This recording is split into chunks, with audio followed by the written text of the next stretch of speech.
if you cannot hear it all of your life, your days will be spent on the ends of strings that somebody else pulls. And I submit to you, the reason that you're here is that in your heart of hearts, you've said, I'm going to pull my own strings. I say to you, the reason that you're here is something about you that says, I'm going to control my own destiny. There's something about you that when you pointed your fingers at your circumstances, you realized you had three pointing at yourself. How many have major goals you'd like to achieve? Raise your hands, please. Major goals you'd like to achieve. Fantastic. Shake someone's hand on your right and left. Look them in the eyes and say, you have something special. You have greatness within you. Do that right now, please.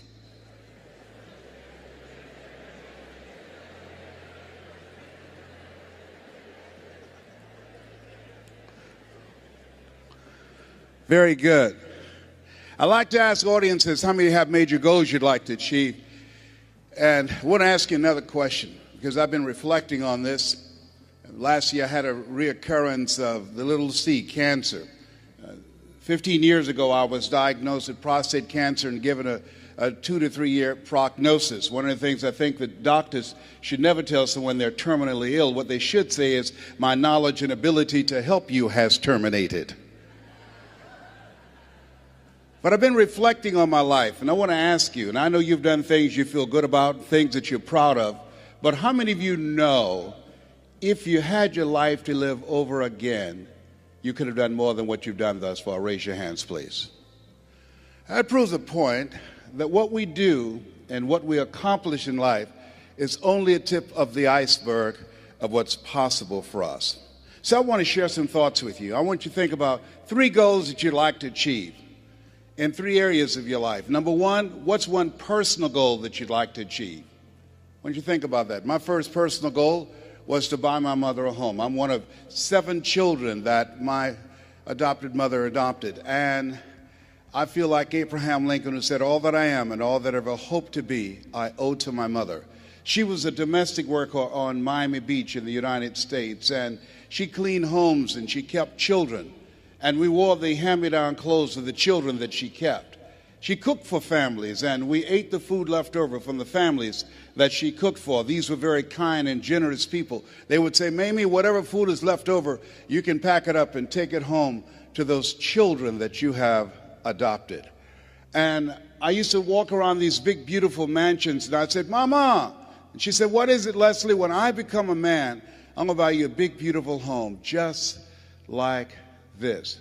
How many have somebody special you'd like to do something for? Raise your hands, please.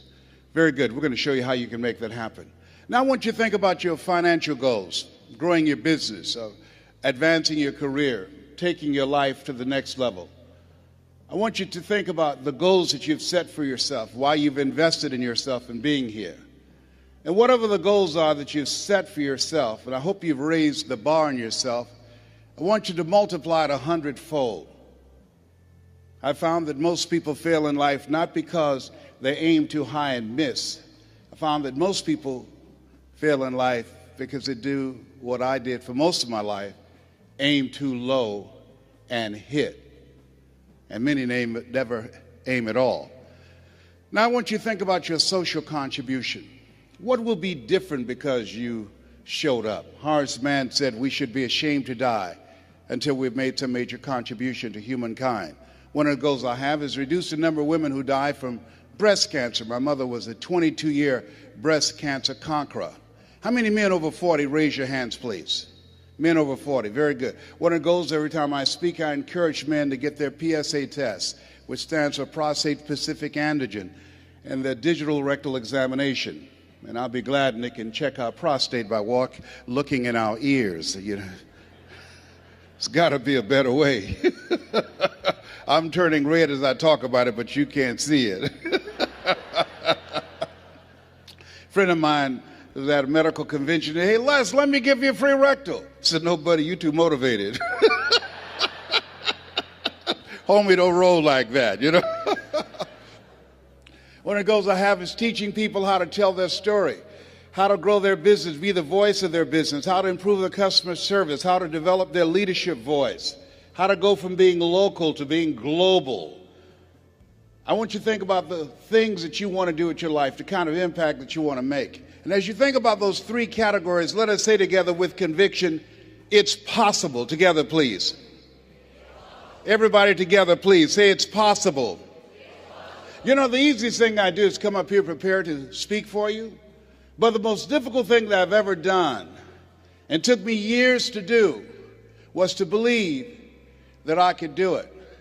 Given my beginning, born in an abandoned building on a floor in a poor section of Miami, Florida, called Liberty City, with a twin brother, being adopted, being labeled educable, mentally retarded in the 5th grade and put back from the 5th grade to the 4th grade, and failing again in the 8th grade, and not having any college education. And if both my birth parents stood up and said, "Hello, son," I would not know either one. You know, I saw a movie late one night, and in this movie called Magnolia, Tom Cruise, and there was a line in there that said, "We might be through with our past, but our past is not through with us." How many of you know there are things that we've experienced that can impact the way we see ourselves? Raise your hand as you understand that. And so as you look at yourself and look at your goals, I want you to write this down. You don't get in life what you want, you get in life what you are. You have to create an achiever's mindset. You have to create that yourself. My favorite book says, "Be ye not conformed to this world, be ye transformed by the renewing of your mind." And what you're doing right now is an indication of what's most important. As you begin to invest in yourself, setting aside a time to be here. This is the era what the late Peter Drucker calls the era of the 3 C's: accelerated change, overwhelming complexity, and tremendous competition. And so as you look at yourself and look at your goals, setting aside time every day to work on your mindset, to expand your vision of what's possible for you. They did an interview with Warren Buffett, one of the richest men on the planet, as you're aware. And they asked him, what's the most important investment people can make today? And this was in the middle of the recession in the United States. Here's a guy that has billions of dollars in real estate, billions of dollars in the stock market. And he said the most important investment you can make is in yourself. Everybody repeat after me, please. Live full. Die empty. Say it again. Live full. Die empty. After having 238 radiation seed implants, I was reading one night some words by Dr. Howard Thurman, who was a mentor to Dr. Martin Luther King Jr., to Albert Schweitzer, to Mahatma Gandhi. He wrote, "Deep is the hunger, the voice of the genuine, the centering moment." As I was reflecting on his words, he said, the ideal situation for a man or woman to die is to have family members praying with them as they cross over. He said, but imagine, if you will, being on your deathbed and standing around your bed, the ghost of the dreams, the ideas, the abilities, the talents given to you by life, but you, for whatever reason, you never pursued those dreams. You never acted on those ideas. You never used those gifts. You never used those talents. And there they are staring at you as you're lying on your bed with large, angry eyes saying, we came to you, and only you could have given us life. And now we must die with you forever. And the question is, if you died today, what dreams, what talents, what abilities, what gifts, what ideas would die with you?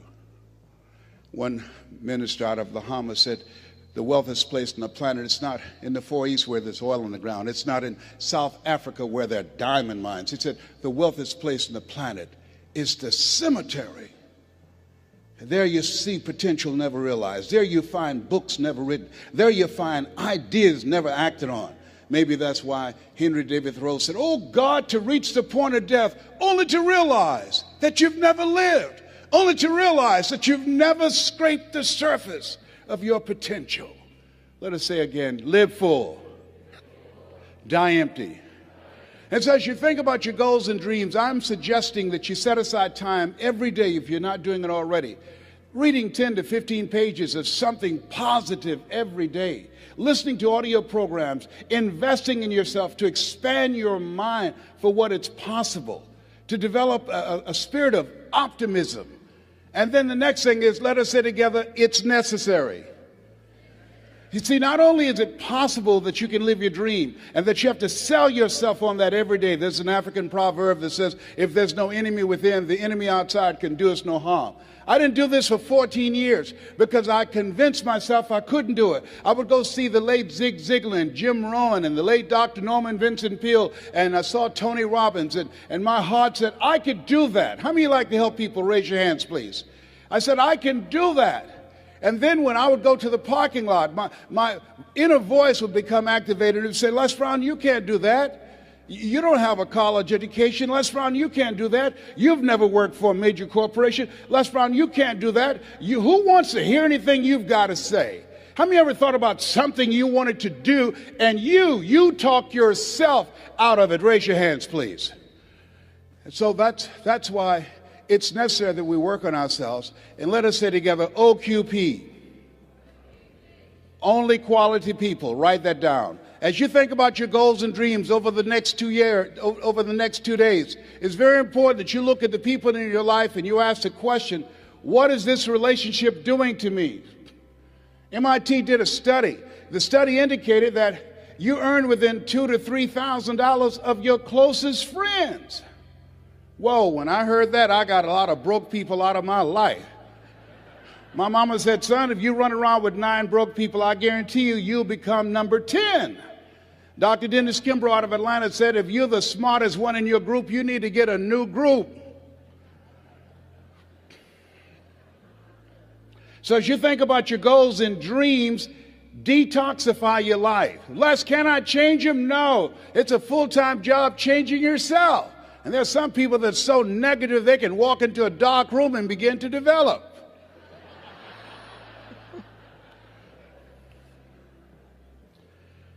And so it's very important that you look at the people that's in your circle and begin to understand, are you growing mentally and emotionally and spiritually and professionally?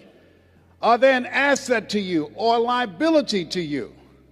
The other thing is, as you look at your goals and look at your dreams, let us repeat this, please. Make your move before you're ready. Yeah, write that down. See, I said, well, I don't have a college education. I don't have any paper or alphabets behind my name. And I realized that if you want to make it in life, you want to make your mark, you've got to become a risk taker. Viscott said, if you're not willing to risk, you cannot grow. And if you cannot grow, you can't become your best. And if you can't become your best, you can't be happy. And if you can't be happy, then what else is there? I like what Helen Keller said. She says, life is short and unpredictable. Eat the dessert first. So you have something special. You're here because there's something in your heart of hearts that said, I want more. I can do more. You're here because you're different. How many of you know people who should be here? Raise your hands, please. Yeah, so you're here because you're different. You're uncommon. One man said, I choose not to be a common man. It's my right to be uncommon if I can. I seek opportunity, not security. I do not wish to be a kept citizen, humbled and dulled by having the state look after me. I want to take the calculated risk, to dream and to build, to fail and to succeed. I refuse to live from hand to mouth. I prefer the challenges of life to the guaranteed existence, the thrill of fulfillment to the still calm of utopia. I will never cower before any master, nor bend to any threat. It's my heritage to stand erect, proud and unafraid to face the world boldly and say, this I have done. Give yourselves a round of applause for having an uncommon desire to reach your goals, to achieve something great with your life. Bring your level of energy up.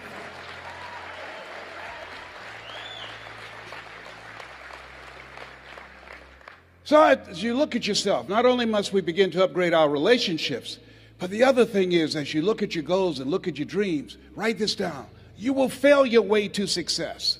See, 85% of people allow their fear of failure to outweigh their desire to succeed. You're going to make some mistakes, and it's okay.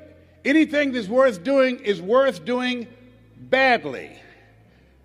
It's worth doing right if you know how to do it, but if you don't know how to do it, it's worth doing badly until you get it right. You have to be willing to experiment with life.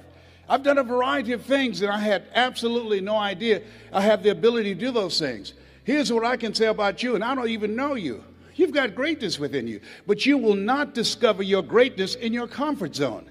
You've got to be willing to get outside of your comfort zone, because in order to do something you've never done, you've got to become someone you've never been. And most people, they go to their graves with their greatness still in them. Maybe that's why one woman said in a moment of anguish, what if you live your whole life only to discover that it was wrong? Here's something else as you think about your goals and dreams. What's your why? Why do you want to do it? What drives you? This is my mother. She was 46 years old when she adopted first Wesley and I, and then 5 other children. And she was a driving force in my life. Which one am I? On the right or the left? I'm the cute one. Which one am I now? I'm the one on the left, all right? Yes, indeed.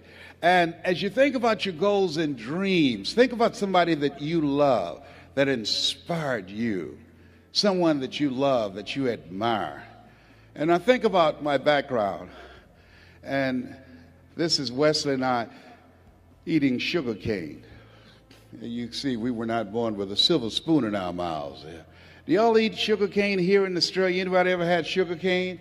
Most of you have not. Just 2 people here. Yeah, it's sweet. It's interesting. You know, we were born in the area of Florida where you eat sugar cane. Donald Trump, father gave him $200 million to become successful. How many of you know if I give you $200 million, you got a good shot at becoming successful? Raise your hands, please. My mama gave us 2 pieces of sugar cane, and we had an advantage. The room always get quiet when I say that. Donald Trump was born with a silver spoon in his mouth. If you had a choice between eating a silver spoon and eating sugar cane, which one would you eat?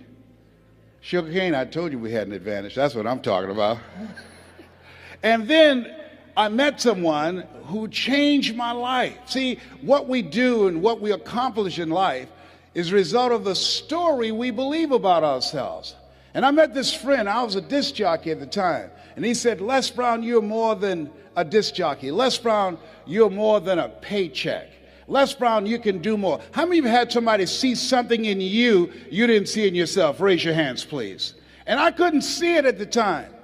But he continued to talk to me. Faith comes by hearing and hearing and hearing. And eventually I became an entrepreneur. I began to book concerts, and not just doing a radio show, but I invited entertainers to come to town. And these little guys came in 1973. There I am standing in the back. That's Michael Jackson there at 10 years of age in 1973. I didn't know who they were going to become. They didn't know who I was going to become. The hand that you shook in the audience, you have no idea whose hand you just shook. You don't know who they are. Eye has not seen, ear has not heard, nor has entered the heart of mankind what God has in store for that person whose hand you just shook. That person, they have greatness within them, and you have greatness within you. And to prove it, you were chosen 1 out of 400 million sperm. There's something in you. And God said, I want you, I want you, I want you, I want you. There's something you have that the world needs now. If you don't give it to us, we will all be deprived. And so as you think about your goals and dreams, how many of you like to make a difference in your community? Raise your hands, please. You have the ability to do that. I ran for the Ohio legislature. Had no idea I had the ability to do that. Passed 14 bills my first term. You have greatness within you. You can make more impact than you can ever begin to imagine when you're willing to challenge yourself. Let us say together, leap. Everybody together say, leap. And grow your wings on the way down. Yeah, see, one of the things about life, you're going to get hurt. You're going to make some mistakes. You're going to fail your way to success. But you got to be willing to experiment. You got to be willing to push yourself. You got to be willing to challenge yourself by putting yourself in a perpetual state of discomfort. And so, but things happen in life. When you have goals and dreams, things happen. I had no idea. Midway of my third term, my mother became ill. She was diagnosed with breast cancer. And my brothers and sisters called me and said they're going to put her in a nursing home. And I said, no. They said, we thought you would say that. We've interviewed the best nursing homes in Dade County. I said no. So I had a problem. How can one woman raise 7 children who couldn't take care of themselves, but 7 grown people couldn't take care of one woman? I had a problem with that. And I said, no.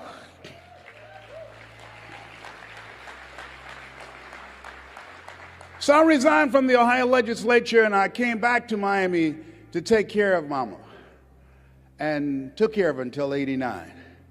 And there are things, as you have your goals, things are going to happen to you that you can't anticipate. Some of you are in the eye of the storm now. Things are going to happen. And don't say, well, why does this have to happen to me? Why not you? Who would you suggest? You want to give us some names or email addresses? That's really what I said the second time I got cancer. They had told me the cancer had metastasized to 7 areas of my body. I started laughing. He said, why are you laughing? Are you in denial? I said, no, I feel like Mother Teresa. He said, what do you mean? She said, Lord, I know you know how much I can bear. I just wish you didn't have so much confidence in me.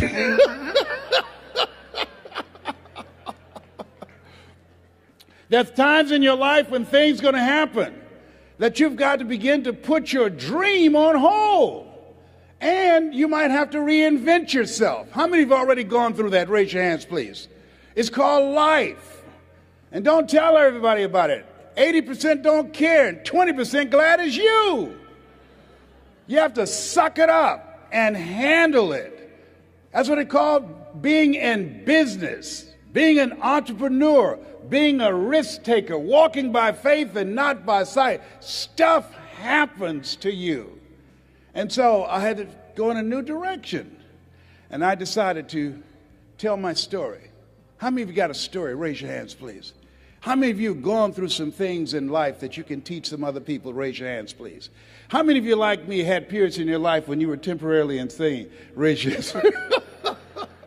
See, there are some people, one of the goals I have is training 100,000 voices of hope outside of politics and outside of religion, both of which I believe unwittingly polarize and divide people, and teach people how to deliver a message of hope and give people methods and techniques that will help them to change their lives and begin to move their lives to another level. You have something special. You have greatness within you. That story that you have can impact people's lives. Mike Williams talked to me, and it changed my life. It began to expand my vision. How many of you have a college education? Raise your hands, please. Very good. Over 90%. How many ever give a lecture at Harvard University? Raise your hands, please. No hands up. That's in your future. Shake somebody's hand on your right and left and say, that's in my future. That's in my future. Everybody point at me right now. Point at me right now. Point at me lovingly right now. Say, Les Brown. Everybody together say, Les Brown. If you can do it, I can do it. And this time when you say, I can do it, say it with conviction. Point at me again. Les Brown. If you can do it, I can do it. Shake someone's hand on your right and left and say, I'm ready to play a bigger game. Do that right now. Say, I'm ready to play a bigger game. Absolutely. Yes. It says you look at yourself and look at your goals. There's some things that you can do when you challenge yourself, when you go outside your comfort zone. There are things that will come in the direction of your life that you can't even begin to imagine, that you're going to begin to evolve and go to new levels that will amaze you. And I tell you these things not to impress you, but to impress upon you. You have something special. You have greatness within you. You have the ability to do more than you can ever begin to imagine. And so what I'm suggesting that you do is to stretch yourself, that you constantly look for ways as an entrepreneur. How can you begin to set yourself apart from the competition? What is it that you can do that can make you stand out? What are the market takeaways that you can do? One of the things that I learned as a speaker, as a trainer, as an entrepreneur, and a small business operator is that you've got to find something that you love and that you master that. Henry David Thoreau said, do not go where the path may lead, but go where there's no path and leave a trail. As you look at yourself as a business operator, as you look at yourself as an entrepreneur, as you look at yourself as a person that want to make a mark with your life, that want to leave a legacy, you've got to be hungry. Let us say together, I'm hungry to do more. I'm hungry to stretch myself. I'm hungry to take my life to another level. I never forget this gentleman that I'm going to talk with tomorrow. He's now in his 90s. He's blind from glaucoma. And I never forget, he said, young man, go to the board and work this problem out for me. And I said, oh, sir, I can't do that. He says, why not? I said, I'm not one of your students. He said, look at me. Yes, sir. Go to the board and work the problem out anyhow. I said, I can't, sir. And the other students started laughing and saying, he's Leslie. He's got a twin brother, Wesley. Wesley is smart. He's DT. He said, what's DT? He's the dumb twin. And I said, I am, sir. As the students laughed, as some of you did. And he came from behind his desk, he looked at me. He said, don't you ever say that again. Someone's opinion of you does not have to become your reality. And that was a turning point in my life. On one hand, I was humiliated, but on the other hand, I was liberated, because he looked at me with the eyes of Goethe, who said, look at a man the way that he is, he only becomes worse. But look at him as if he were what he could be, then he becomes what he should be. He said, young man, what do you want to do with your life? I said, sir, I want to make my mother proud, sir. He said, how do you plan to do that? I said, when I get out of high school, I'd like to be a disc jockey. He says, is that right? I said, yes, sir. He says, good. I'm going to tell you some things to do. I said, what is it? He says, number one, he said, I want you to work on your mind. He said, here's some motivational materials I want you to listen to by Dr. Norman Vincent Peale and Earl Nightingale. Train your thinking. Write this down. This is very important. What you think about, you bring about. He said, I want you to train your mind to serve you. And I want you to focus on becoming a disc jockey every day. I want you to see yourself on the radio talking to thousands of people. I want you to see yourself doing the things that you want to accomplish. Hold the vision. And I encourage you to do the same thing, whatever area. Whatever you want to do, whatever business that you're in, whatever industry that you're in, you want to see yourself there and hold the picture of what it is you want to accomplish. And I said, sir, I want to be a disc jockey, but I don't have a job yet. And then he quoted Whitney Young. He said, young man, it's better to be prepared for an opportunity and not have one than to have an opportunity and not be prepared. He said, you got to be hungry. I said, I am hungry, sir. He said, good. Here are my car keys. At 12 noon, I want you to go in my car and turn on the radio and listen to Paul Harvey. Who is Paul Harvey, sir? He's the world's greatest communicator. He said, whatever you want to do, you want to find people who master that, because success leaves clues. And that's the same thing I'm suggesting to you. Whatever area that you want to go in it's finances, in business, insurance industry, whatever area that you're interested in, find the people who are mastering that and follow their example. He said, and let me share something else. I said, yes, sir. He said, watch your relationships. They're nourishing relationships and they're toxic relationships. Nourishing relationships, they bring the best out of you. They inspire you. Toxic relationships, they drain you. I said, I will, sir. I do exactly what you're telling me to do, sir. And then he said, Mr. Brown, yes, sir. I've given you everything I can give you. You got to go out into the marketplace and face the music. I said, thank you, sir. I went to apply for a job on Miami Beach. Milton Butterball Smith was the program director. Hello, Mr. Butterball. How are you, sir? My name is Les Brown, sir. I like to be a disc jockey. Young man, do you have any journalism in your background? No, sir, I don't. Do you have experience in broadcasting? No, sir, but I visualize myself being on the air every day, sir. I practice. All I want is a shot. Just give me a shot. He says, no, we don't have any job for you. How many have ever been rejected? Raise your hands, please. I was devastated with rejection. I went back and I said, hey, Mr. Washington, they said no. He said, don't take it personally. Most people are so negative, they have to say no 7 times before they say yes. He said, you got to be hungry. Go back again. I said, yes, sir. Hello, Mr. Butterball. How are you, sir? My name is Les Brown, sir. I like to be a disc jockey. Young man, weren't you here yesterday? Yes, sir. Didn't I tell you no yesterday? Yes, sir. Then why are you back today? Well, sir, I didn't know whether or not somebody was laid off or somebody was fired, sir. Nobody was laid off or fired. Now get on out of here. I came back the next day. Hello, Mr. Butterball. How are you, sir? My name is Les Brown, sir. I like to be a disc jockey. I know what your name is. Weren't you here the last 2 days? Yes, sir. Didn't I tell you no the last 2 days? Yes, sir. Then why are you back today? Well, sir, I didn't know whether or not someone got sick or someone died, sir. No one got sick or died. No one was laid off or fired. Now, don't you come back here again. I came back the next day, talking loud, looking happy, like I was singing for the first time. I said, hello, Mr. Butterball. How are you? He looked at me with rage. He says, go get me some coffee. I said, yes, sir.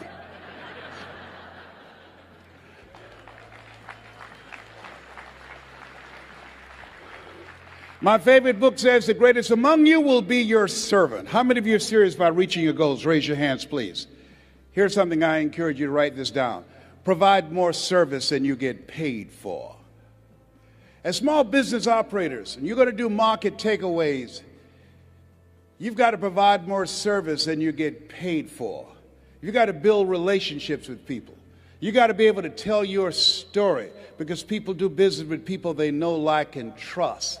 You've got to look for ways, as the lady who became the dominant force in her industry, and they said, how did you get here? In an industry that's dominated by men, and she said, it's not our intention to please our customers or to satisfy our customers. Our intention is to amaze them with the quality of the service that we provide for them. And so you have to literally amaze your customers, go above and beyond as you begin to anticipate what their needs are and look for ways in which you can begin to impact them. And so as you look at your goals and dreams, the people that are willing to do that are hungry. He said, Mr. Brown, go face the music. I went to apply for this job 3 different times.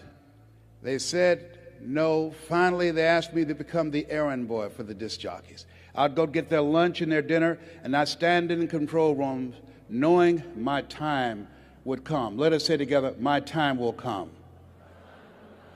And on the weekends, they would come out to the parking lot, and their cars be waxed and clean, inside out. They said, hey, who did this? Write this down. Give before you ask. Give before you ask. I was just trying to get my foot in the door. I wanted to establish a reputation of being a go-to person, a person of resourcefulness, a person that's relentless and unstoppable, a person that can get things done. I said, I did, sir. How much you charge? Nothing, sir. I just wanted to help out. I was building relationships. People do business with people they know, like, and trust. Look here. Donna Ross and the Supremes are coming to town. The Four Tops and the Temptations. Here are my car keys. Pick them up and take them to the Fontainebleau Hotel on Miami Beach. It'll be my pleasure to serve you, sir. I was driving these entertainers in the disc jockeys' big long Cadillacs. I didn't have any driver's license, but I was driving like I had some. Then one day, it was a Saturday afternoon, a disc jockey by the name of Rockin' Roger was drinking while he was on the air. Rockin' Roger got so drunk, he could not complete the show. He began to stutter his words. He's about to fall off the chair. It was a Saturday afternoon. And I was the only one there, looking at him through the control room window, walking back and forth, young, ready, and hungry. I was saying, drink, rock, drink. Drink, rock. I'd have gone get him some more if he'd asked me to. Then pretty soon the phone rang. It was the general manager and answered the phone. I said, hello? He said, young boy, this is Mr. Klein. I said, I know. He said, Rock can't finish his program. I said, I know. He said, would you call one of the other DJs in? I said, yes, sir. I hung the phone up. I said, now he must think I'm crazy. I called my mama and my girlfriend, Cassandra. I said, y'all come out on the front porch and turn on the radio. I'm about to come on the air.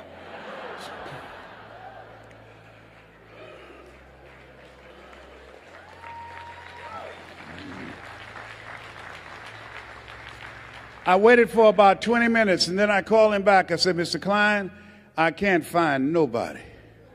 He said, young boy, you know how to work the controls? I said, yes, sir.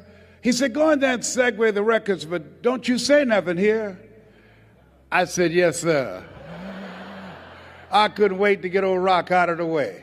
I put on a fast record. I said, look out, this is me, LB Triple P, Les Brown, your platter playing papa. There were none before me, and there will be none after me. Therefore, that makes me the one and only. Young and single and love to mingle, certified, bona fide, indubitably qualified to bring you satisfaction and a whole lot of action. Look out, baby, I'm your love man. I was hungry. Get the old man a round of applause.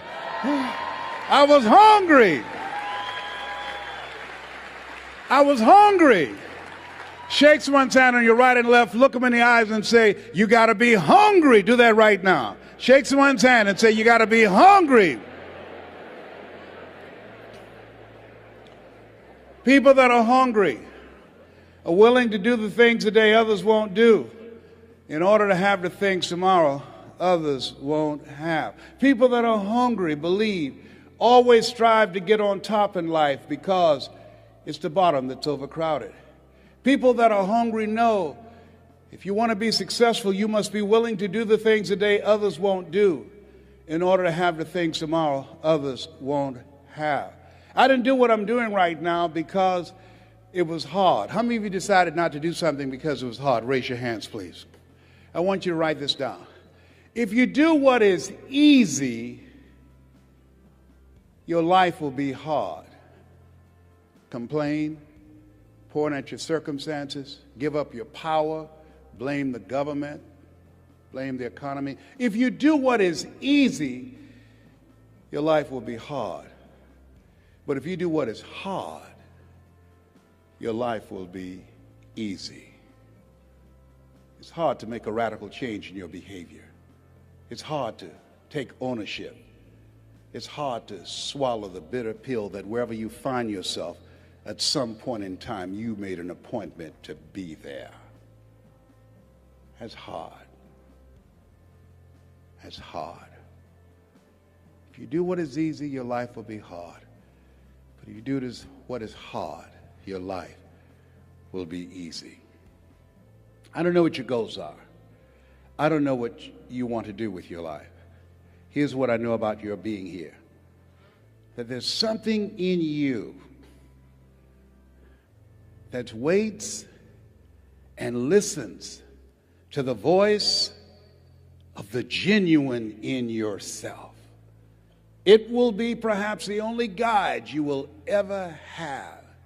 And if you cannot hear it, all of your life, your days will be spent on the ends of strings that somebody else pulls. And I submit to you, the reason that you're here is that in your heart of hearts, you've said, I'm going to pull my own strings. I say to you, the reason that you're here is something about you that says, I'm going to control my own destiny. There's something about you that when you pointed your fingers at your circumstances, you realized you had three pointing at yourself. So I want to dedicate something to you that my mother loved to hear me say. Mama was a 22-year breast cancer conqueror. I want to dedicate this to you, to the achiever in you, to the greatness in you, to the unexpressed gifts, talents, and abilities that you have in you that's hungry to get out.